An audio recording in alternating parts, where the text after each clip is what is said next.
why are we talking about the problem of evil in the first place if there is no God? What defines what evil is? In order to have evil, mustn't there be an objective good that evil is measured by? And if there's an objective good, mustn't there be an objective God who created that which is good? Who determines what objective moral evil is? So that's the first thing. The second thing with this question is how do we understand the problem of the good? If there is evil, then there is good, but why is there good rather than evil all the time? So in other words, people think that the problem of evil is just a problem that defeats belief in God, but really the fact that we can raise the question at all already assumes that there is a normative source of a good world that evil is a falling away from. The other question is, how does Christianity specifically answer this question? Well, as you go through the religions of the world, the philosophies of this world, one of the things that is recurring in all of the religions and philosophies is somehow evil is attributed to the way things are. Well, the Christian story is pretty different.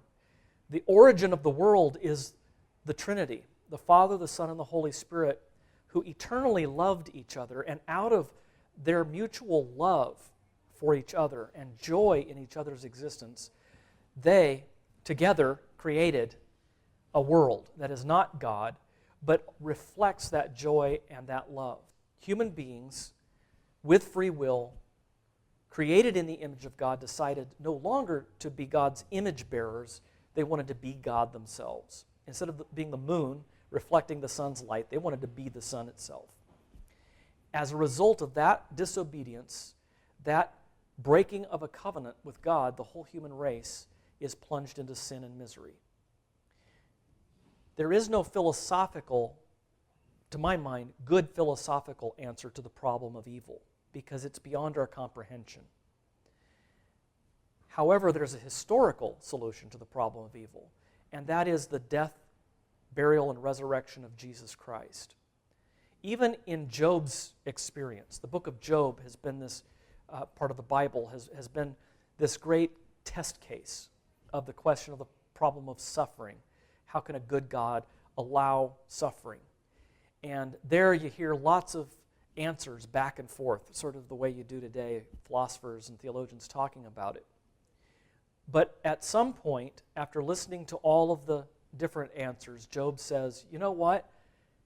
Bottom line is, I know that my Redeemer lives, and that in this same body that is falling apart right now, decaying, covered with sores and disease, in this same flesh, I will be raised and will see my Redeemer with my own eyes as he stands upon this earth.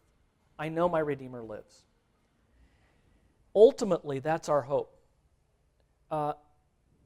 I don't have all the answers as to why God allows evil in the world, but the Bible does give us an answer about what he's done about it.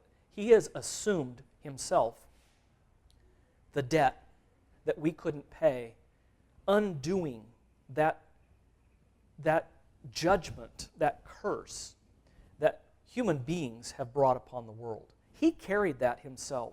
He paid that bill. He paid that debt. And he rose again from the dead, liberated from the bonds of sin and death, so that he could be the first fruits or the beginning of a new creation. And so we can be confident that the one who rose from the dead on the third day can be trusted when he says, Lo, I am with you even to the end of the age. And when I return, I will make all things new and wipe every tear from everyone's eye. Until then, I can't understand the mind of God. I don't have all the philosophical answers, but it will be resolved. And how do I know that? Because it already has been objectively resolved in the death and resurrection of Christ.